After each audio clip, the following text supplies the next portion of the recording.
For the earth forever turning, for the skies, for every sea, for our lives, for all we cherish, sing we our joyful song of peace. For the mountains, hills, and pastures in their silent majesty, for the stars, for all the heavens, sing we our joyful song of peace. For the sun, for rain and thunder, for the seasons' harmony, for our lives, for all creation, sing we our joyful praise to Thee. As Unitarian Universalists, we believe truth is larger than any one book or way. Religion and science, they go hand in hand. Integrity requires freedom of conscience. Diversity is something to celebrate. In the struggle for justice, we come alive. Our highest aspiration and calling is love. For the world we raise our voices, for the home that gives us birth.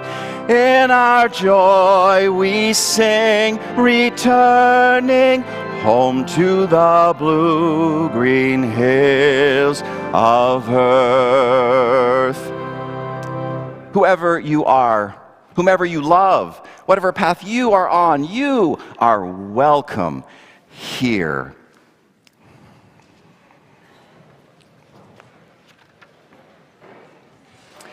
Once a month this year, we light our chalice in honor of a justice hero, someone whose work in Cleveland or beyond, in the past or present, reflects the best of Unitarian Universalist values.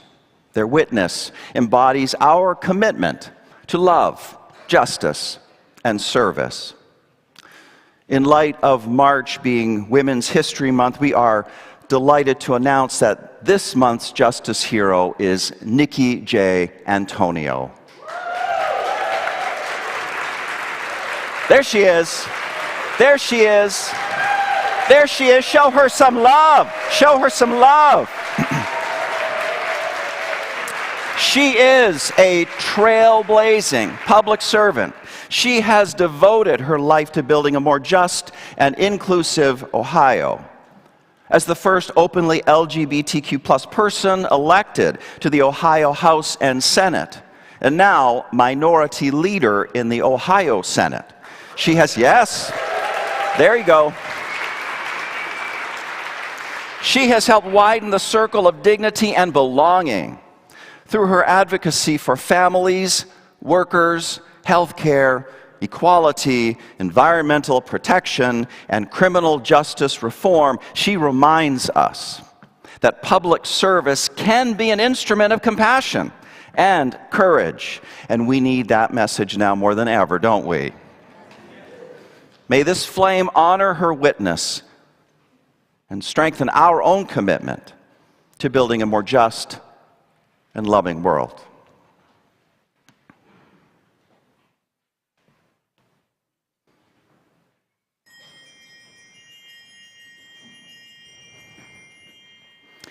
Well, good morning, West Shore. How the heck are you? Best place to be on a Sunday morning in Cleveland, right? Yeah, we're so glad you're here this morning. So much good is going on here. Check out the West Shore Weekly insert in your order of service about how events coming up and how you can get involved. But the main event today is honoring this moment right now in the life of our congregation. For 80 years, West Shore has been a place where people come to find meaning, build community, and put their values into the world. This building was raised by members' sweat equity and the quiet generosity of people who believed this congregation was worth their sacrifice. We have known for some time that our buildings and systems need attention, not aspirational upgrades, just the basic conditions for a welcoming, functioning congregation, safe, accessible, worthy of the mission being carried out within these walls. For the last several years, we have been listening carefully and wisely. Earlier this year, we hosted 9 focus groups, 127 members and friends, and one clear message we heard: this congregation is ready to invest in its future, ready to honor those who came before by caring for what they built, ready to extend that gift to care for those who will come after us. What you are seeing today is the result of that listening, what we are calling strengthening our church generation to generation. You are also seeing the work of a remarkable group of people who have been quietly carrying this forward for months. And I would like to ask our campaign co-chairs, Holly Tomash and Tom Smith, to come forward. Yeah, that's right. That's right.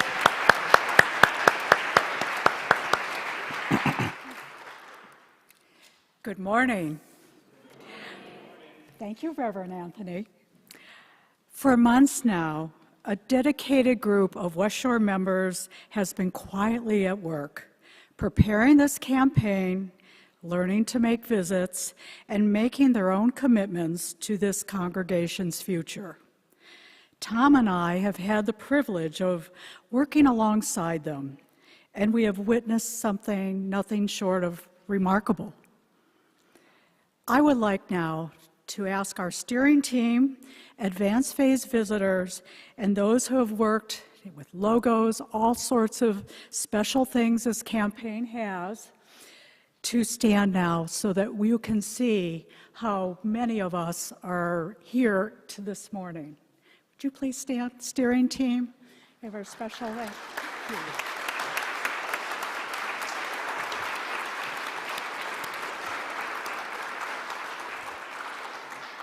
These are your neighbors, your fellow members, people who love this place and have given their time and treasure to make today possible. Again, let us give us a great hand.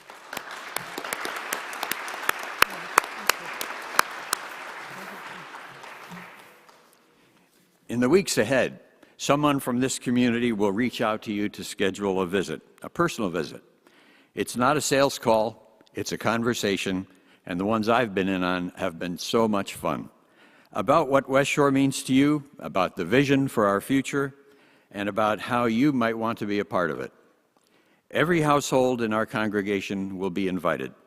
These visits are a chance to catch up with a friend and talk about the future of our church, ask questions, share your perspective, and when you're ready, make your own decision about your commitment. You do not have to have a number in mind, and during the visit, if you wish, you can ask about what criteria other people have used to make their decisions. Whatever your commitment, it carries the same meaning. Your belief in this place and in the people who will call it home long after us. Watch for a call. We look forward to the conversation. Thank you. We're grateful for them. Thank you, folks. Thank you. Now, you may have noticed that you were handed bubbles when you came in. Now, don't do it now. I'm going to do it, but you don't do it. Hold on to these till later. We're going to need them, okay? And if you didn't get one, you got to ask the ushers. They'll get you one. Now, after the service, oh my gosh, it's going to be a fantastic brunch in Baker Hall. You got to join us. It's going to be amazing. Childcare will be available. Parents, please pick up your child from their class and walk them to the appropriate space after the service. Children ages 5 and under may go to room 6, and kids in grades K and up may go to the fireside room. Oh, it's going to be a good day today. Now, if you are here for the first or second time and you don't mind others knowing, would you raise a hand? Let us give you a special greeting. We're glad you guys are here. Yeah, welcome. Welcome. What a day. What a day to join us. Oh my gosh, what a day to join us. We are now going to pass the peace, greet each other warmly. Children and youth can now leave for their classes. We will end the greeting time with the soundings of the bowl. Let's do it. Let's greet each other. Come on.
We come to this good morning, remembering the journey of freedom. The land we are on was once another's. We mourn the legacies of oppression. Healing is our way forward. Joy is the birthright of all.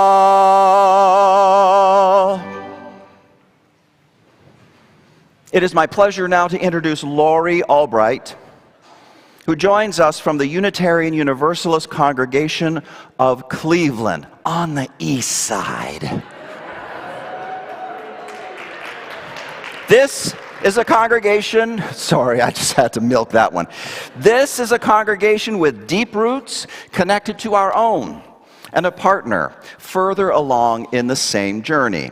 Lori has been serving as co-chair of their capital campaign, and she's been right in the middle of the work that we are just stepping into.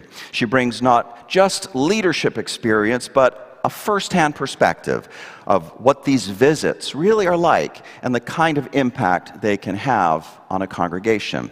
We are grateful she is here to share her story and what she has learned along the way. Lori, thank you for being here this morning. Thank you, Reverend. My goodness, what a warm welcome. Good morning, West Shore UU. Woo! As already said, I'm Lori Albright. I bring you greetings from the Unitarian Universalist Congregation of Cleveland. I'm sure you know of our close connection and history here in the Cleveland area. Isn't it great that we both have thriving congregations on either side of the Cuyahoga River? As shared before, I'm the co-chair, along with David Cantor, of UCC's Capital Campaign. When I was first approached about the campaign, describing a 3-month campaign to raise millions of dollars, I said, "You've got to be kidding, that's impossible." So I asked our consultant, Glenn, for more information on their approach and realized I had a lot to learn. So here we are doing the impossible, using the resources from the firm that we're both working with, which helps bring us to reach our goals. We are a little more than 3 months ahead of you in our campaign, as our kickoff happened on December 6th. As I'm sure is true for you, we have a great team of congregants on the steering committee, as well as additional trained visitors. I've personally completed 24 visits so far. I have been having so much fun meeting with people, sharing our aspirations, concerns, and getting to know each other better. The campaign is about more than bricks and mortar. It's about connection and coming together for a common purpose. Comments that I hear from people who've been visited include, and I'll share 3 of them. "Thanks for the visit. We really enjoyed our time together and learned a lot." "Thanks for volunteering your time to visit and talk about the Capital Campaign. It's good to get to know each other better, and I want to take care of our home," our second home. And the last one from an adult son. "My mother kept saying how much she enjoyed your visit. Come back anytime."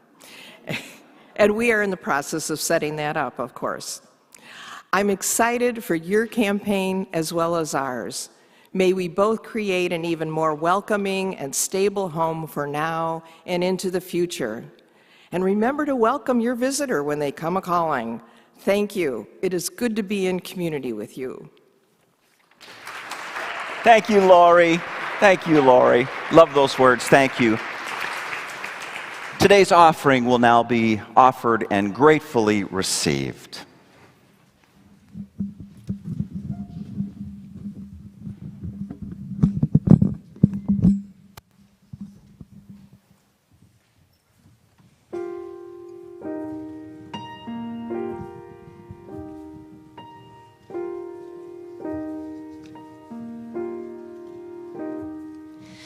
When I think of home, I think of a place where there's love overflowing. I wish I was home. I wish I was back there with the things I've been knowing. Wind that makes the tall trees bend into learning. Suddenly the snowflakes that fall have a meaning, sprinkling the scene makes it all clean.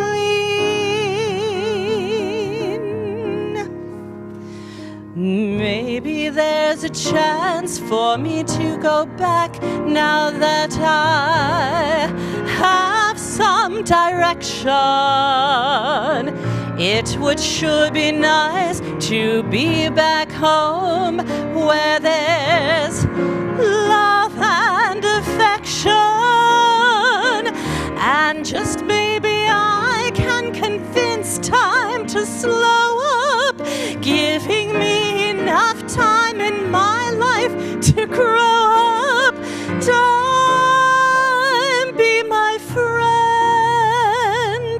Let me start again. Suddenly my world's gone and changed its face, but I still know where I'm going. I have had my mind spun around in space, and yet I've watched it growing. If you're listening, God, please don't make it hard to know if we should believe the things that we see. Tell me, should we run away? Should we try and stay? Or would it be better just to let things be? Living here in this brand new world might be a fantasy, but it taught me to love, so it's real to me. And I've learned that we must look inside our hearts to find a world full of love like yours and mine,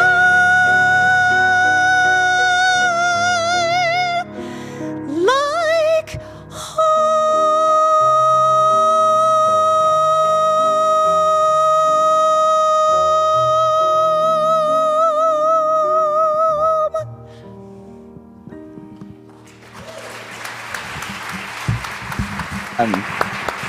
Thank you. Ooh, lovely. And now a word from our very own Scott Leonard. We are home. I'm Scott Leonard, and many of you know my wife, Dawn Bellinger. I first joined the Unitarian Universalist Church in Dayton, Ohio in 2003, and she joined in 2007. Being a part of a UU community has been a part of who we are ever since. When we decided to move to Cleveland in 2022, the first thing we did was email Reverend Anthony, who introduced us to Tamara Sims, West Shore member and real estate agent, so she could help us find a new home in Cleveland. Thank you, Tamara. Once Dawn and I arrived, we dove in head first. Dawn got to know you one-on-one by joining lots of committees and hosting lots of social events. I found a way to introduce myself to you all at once by volunteering to be a worship associate. In that role, I've been able to give you pieces of myself, one skit, one reflection, one sermon at a time. And all of you have been giving me back pieces of yourselves every chance you get. You are my friends, you are my volunteer co-workers, you are my role models. You cheer me on when I'm having fun with my improv comedy and my music. You comfort me on bad days. You helped Dawn and I hobble along after she broke her ankle last year. You are part of the family that Dawn and I have chosen for ourselves. Dawn and I joined West Shore in 2022. Most of you have been here longer, often decades longer than we have. You are the ones who made sure that a thriving West Shore was here to welcome us warmly when we arrived. Thank you. The West Shore community is an essential part of my well-being and Dawn's. Of course, we want West Shore to thrive now and well into the next generation or two. Contributing to the capital campaign is one way that Dawn and I are showing gratitude for this community and supporting the vision of a thriving UU community for the next people who arrive at our doorstep. We invite all of you to help West Shore to thrive now and for future generations.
There are moments when life feels washed out, like a hallway lit by fluorescent bulbs. Everything is surface. Everything is only what appears. And then there are other moments. They look ordinary enough. A crossing of paths, a matter of timing, and yet they do not feel ordinary. They feel charged. They feel as if something in the outer world has answered something in your inner life. Surface and depth have rhymed. Have you ever had a moment like that?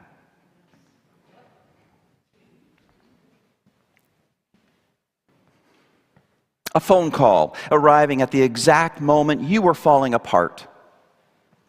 A line in a book finding you when you did not know how to name what was happening.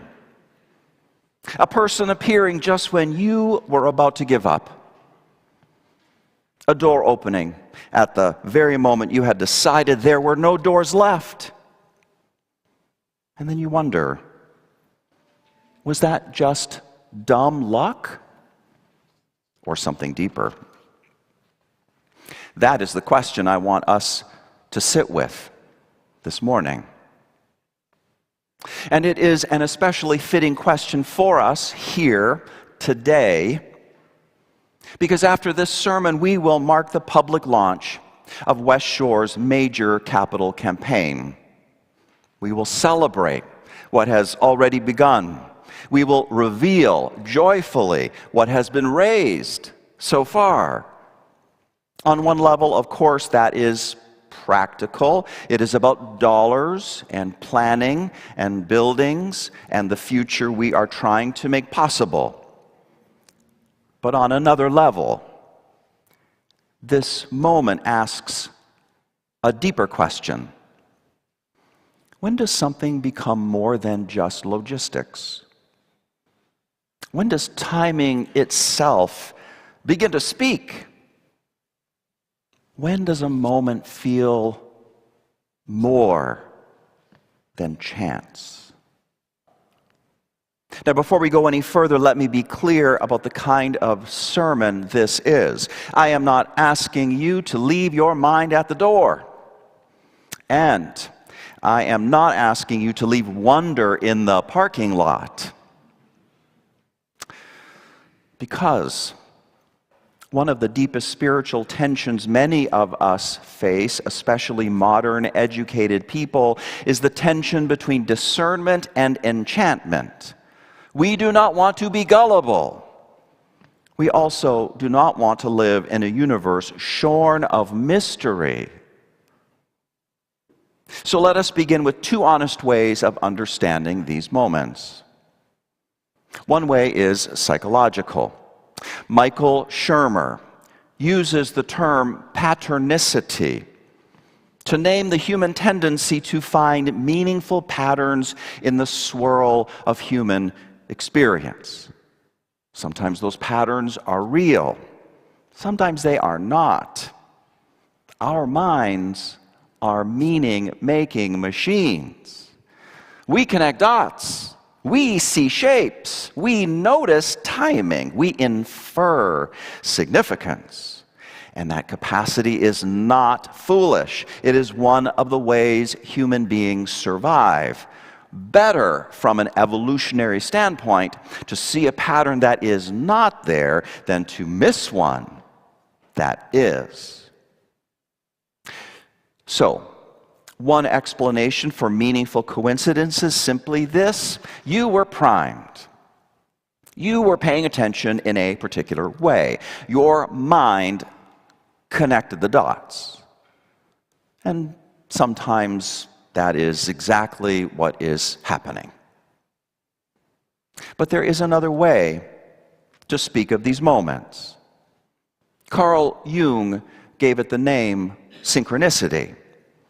A coincidence infused with meaning, an event in which inner life and outer life seem to meet, not through a straightforward chain of cause and effect, but through significance. This is not a claim that the universe is a vending machine for signs.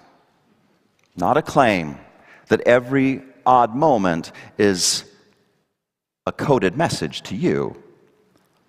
Only this more modest and more mysterious possibility that now and then life meets us in a way that really does feel answering. A moment arrives and lands with such uncanny precision that we feel not merely that something happened, but that something spoke directly to us. I know that territory. I remember a time in my own life when I wanted something so badly, it just felt tied to everything. Not just a preference, not just a wish, but one of those wants that reaches down into your sense of identity and future. And during that time, I found myself repeating an old saying, not because it was scientifically rigorous, but because it was spiritually useful. This: aerodynamically, the bumblebee shouldn't be able to fly, but the bumblebee doesn't know this, so it goes on flying anyway. Right here. Let's see the picture.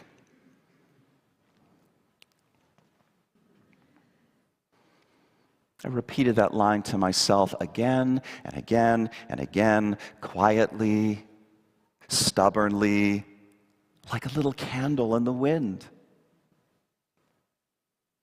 One day while I was in that season of my life, I walked out of a store with that very line running through my mind, and at that exact moment, 2 bumblebees darted right in front of me. They buzzed around each other in what looked almost like a dance, hovered right there in front of me just long enough to be unmistakable, and then they flew off. That is the whole story. No heavenly soundtrack. Just 2 bees. And yet, if you have ever had a moment like that, you know why it lands. Because it did not feel like I merely noticed bees. It felt as if something in the world leaned towards something in me. It was like a wink from the universe. Now, can I prove the bees were personally sent? No. Can I prove it was anything more than timing plus a primed mind? Well, no. But I can tell you what happened in me. Something in me that wanted to quit did not quit. Something in me that felt impossible became not yet. Something in me kept flying. And I think that matters. Which brings me to one of the foundational stories of our religious tradition, the story of John Murray. Let's see his lovely face. If you know the phrase, father of American universalism, well, things can sound polished and inevitable. But John Murray's life did not feel like that from the inside. It felt broken. It felt despairing. It felt like the kind of life that makes a person wonder whether there is any future at all. His early life was marked by waves of grief and hardship. The death of his wife, the death of his children, devastating illness, time in debtor's prison, and the loss of family and community because they detested his conversion to universalism. Have you ever lost family and friends because you became a Unitarian Universalist?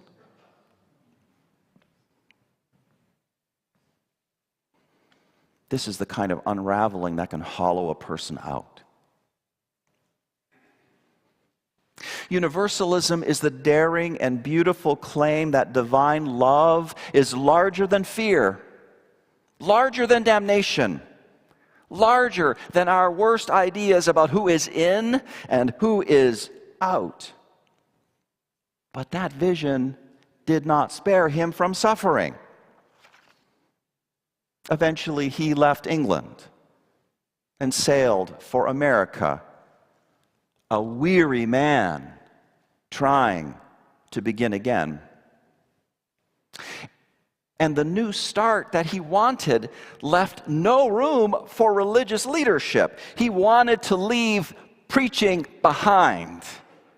He never wanted to preach again. He was done. That is the setting for one of the strangest and most beloved stories in our history.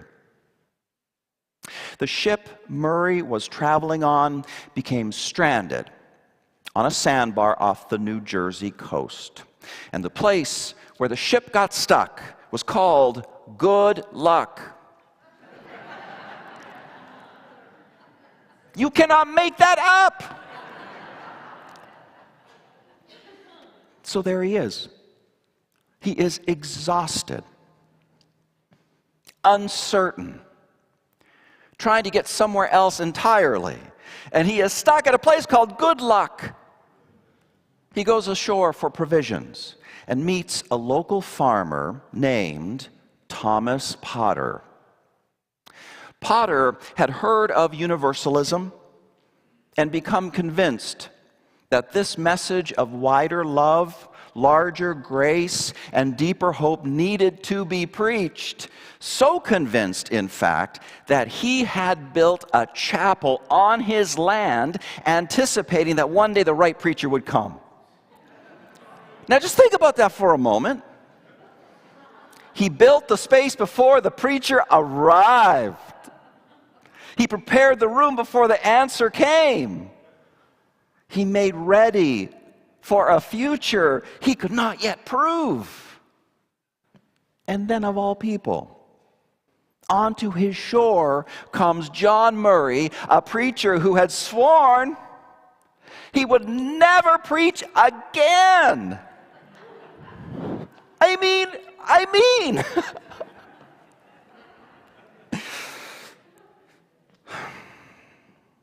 Potter invites him to preach that Sunday. Murray refuses. Potter keeps asking. And Murray begins to have that strange feeling many of us know. The feeling that life keeps putting the same question in front of us until we are willing to answer it. Do you know that feeling? So Murray makes a bargain. If the wind changes before Sunday and the ship is freed, he will not preach. But if the wind does not change, if the ship remains stuck, then he will preach. And the wind does not change. The ship remains grounded at Good Luck. And so on Sunday, Murray enters Potter's chapel and he preaches. And according to the tradition, something opens. Not because all mystery is explained, not because hardship vanishes, but because a man who thought he was finished discovers that life is not finished with him. He finds words again. He finds vocation again. He finds himself, not by escaping interruption, but by being held still long enough to hear what was being asked of him. And when the sermon is over, I mean precisely over, the wind changes. I'm not kidding. I'm not making this up. The wind changes. The ship is freed. And not only that, not merely that, Universalism is literally born in America. Let's see the picture. Birthplace of Universalism in America, September 30th, 1770. That is the day I'm talking about. Now, what do we do with a story like that? Well, we do not have to make it prove too much, but neither do we have to explain it away. What if there really are moments when life gathers itself around meaning?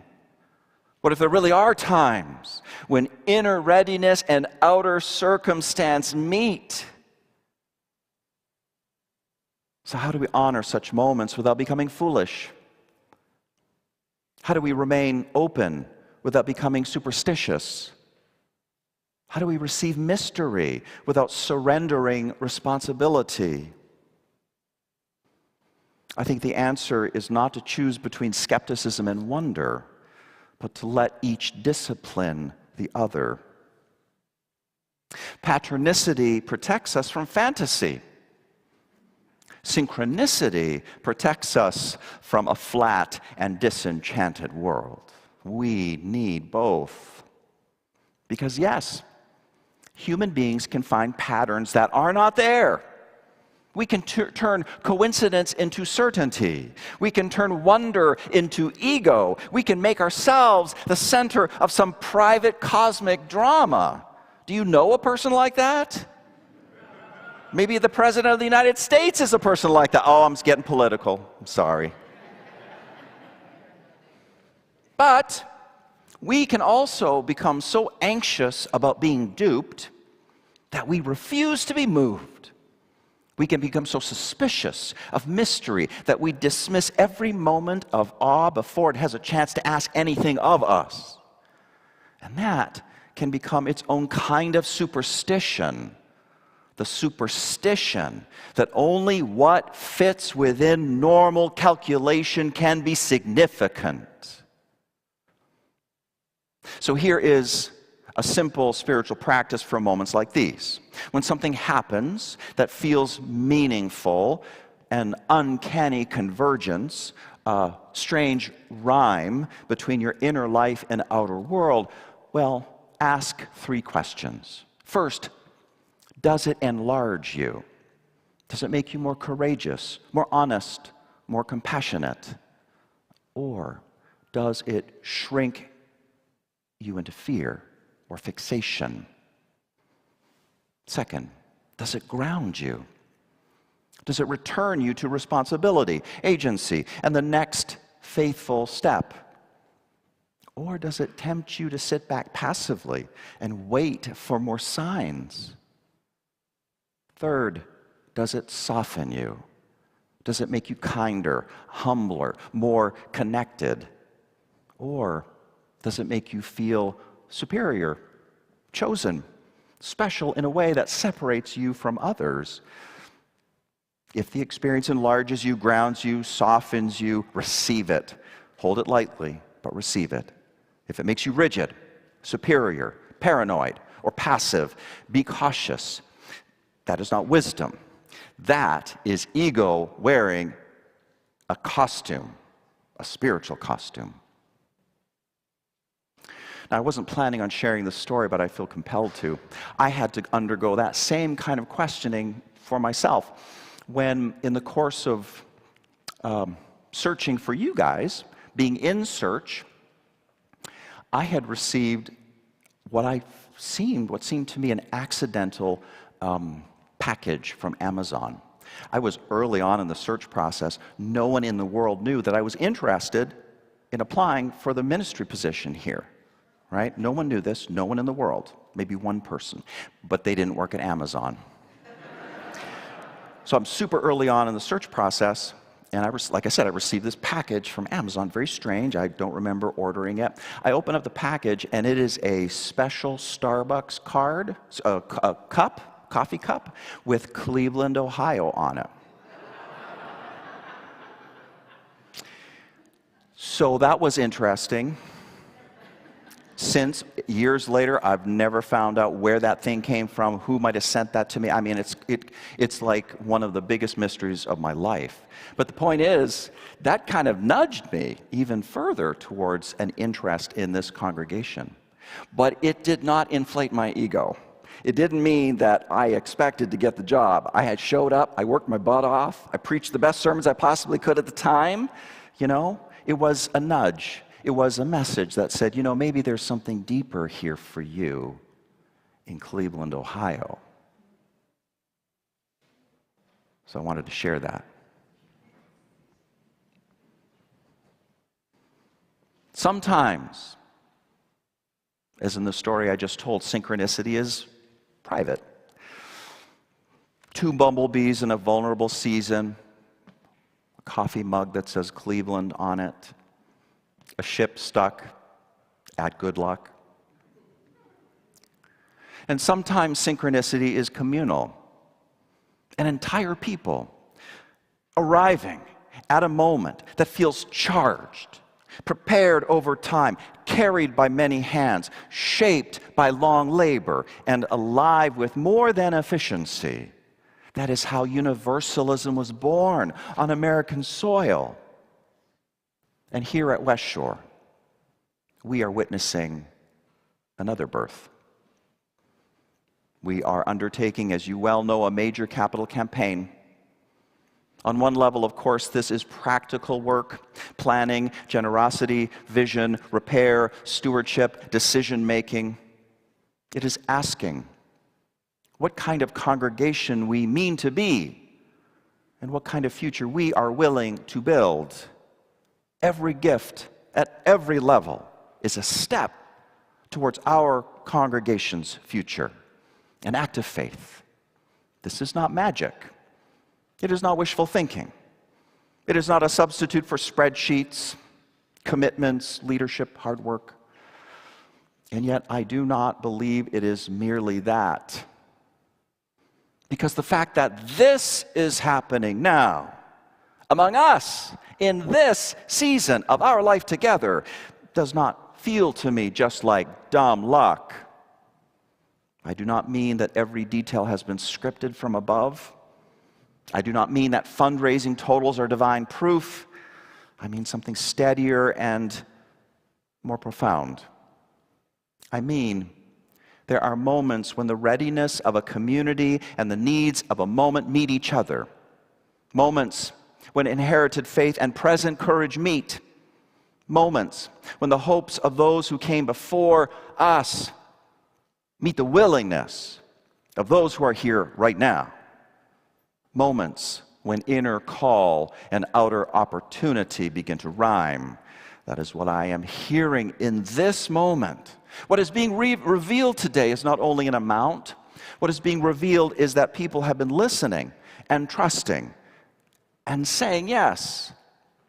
People have been deciding quietly and concretely that West Shore matters, its ministry matters, the future matters, that what we hand on matters.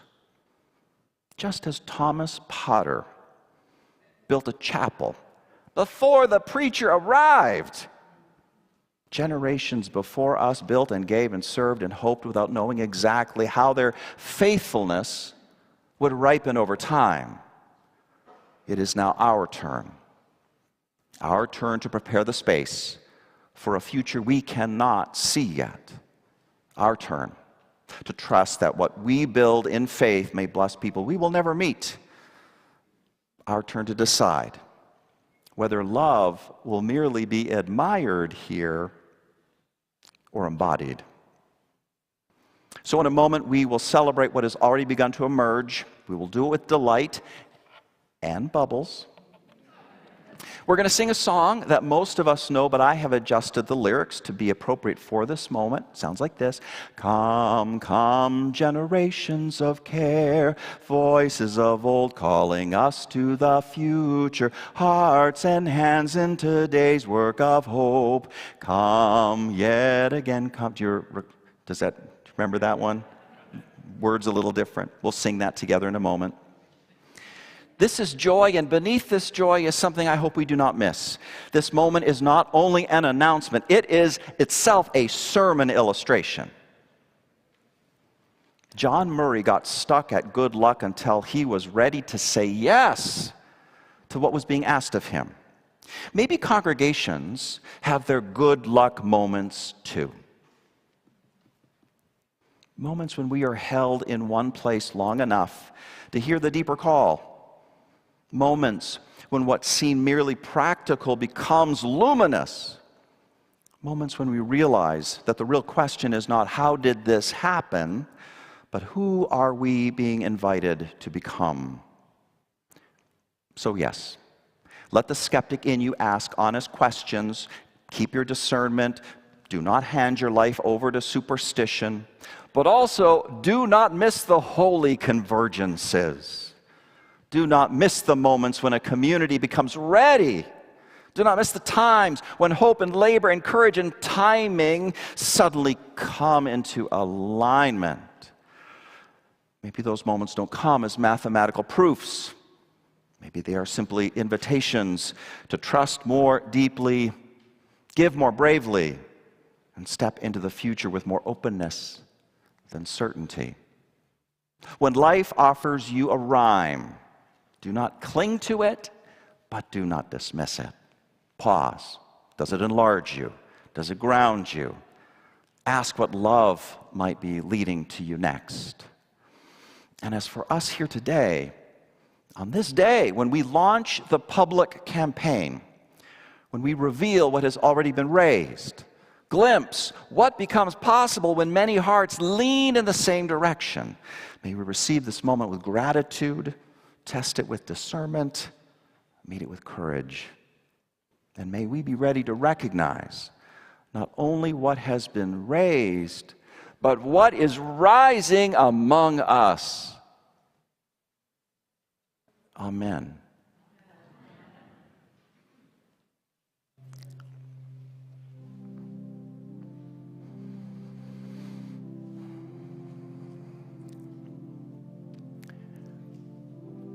Today's reveal is not only about dollars, but about devotion, shared purpose, generations of care, and the future we are building together.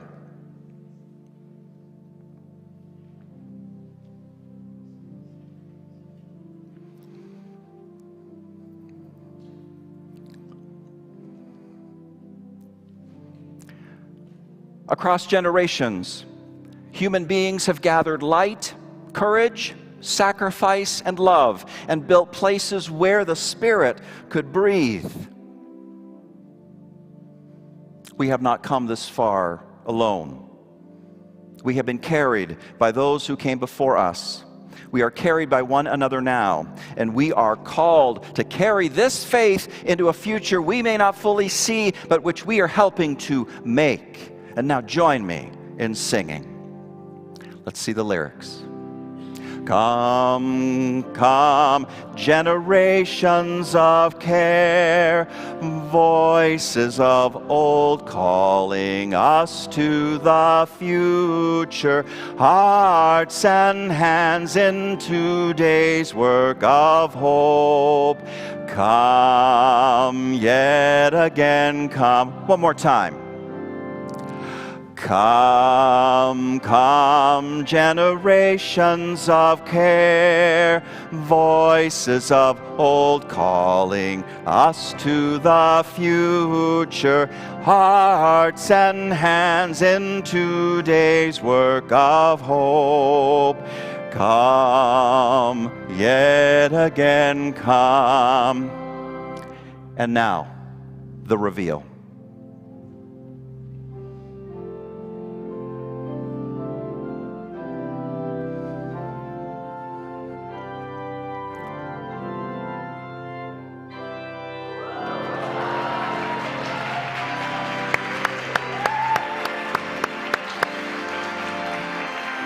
We have so far raised $2,500,740. That is what we have raised. Fantastic. This is not the finish line. but a holy beginning. A sign of love, a testament to courage, a promise made visible. And now it is time to turn this sanctuary into a visible field of joy. Boy, it's time to blow those bubbles now. Here we go. Here we go. Get some music going on. Here we go. Woo! Raise the joy.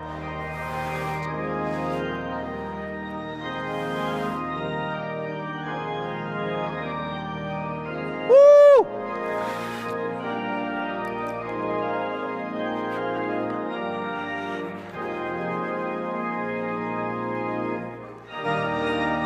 Oh, I want to see some more bubble blowing. Come on now.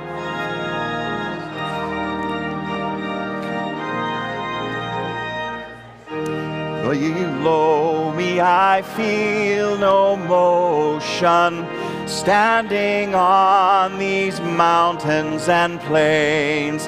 Far away on a rolling ocean, still my dry land heart can say, I've been sailing all my life now. Never harbor or port have I known. The wide universe is the ocean I travel, and the earth is my blue boat home. Woo!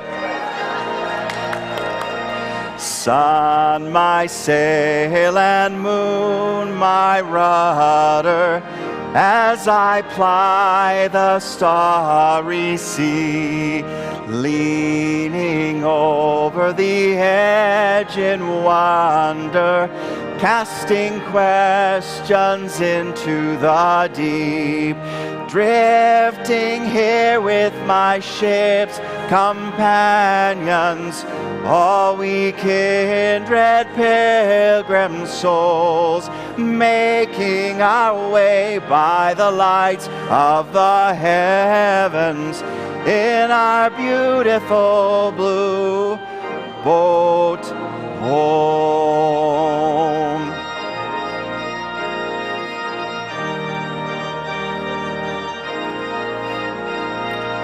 I give thanks to the waves upholding me, hail the great winds urging me on, greet the infinite sea before me, sing the sky my sailing song. I was born upon the fathoms, never harbor or port have I known. The wide universe is the ocean I travel, and the earth is my blue boat home.